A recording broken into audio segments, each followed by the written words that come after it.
Here we have the Edgy Wedgie. This is so great to be able to keep your kids' skis in the correct position for training. We're gonna pop this on my daughter's skis and just watch how easy it is for her to be able to control her skis. You can see right now how, you know, the control is kind of all over the place, but we're gonna be able to get it straight down. Straighten your skis up. Put your skis together. Put it together.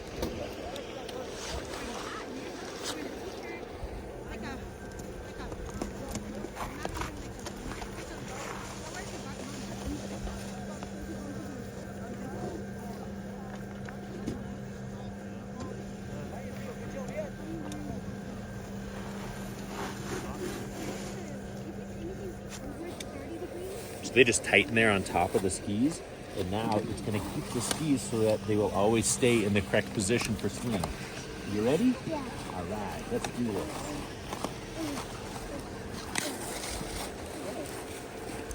Remember pizza.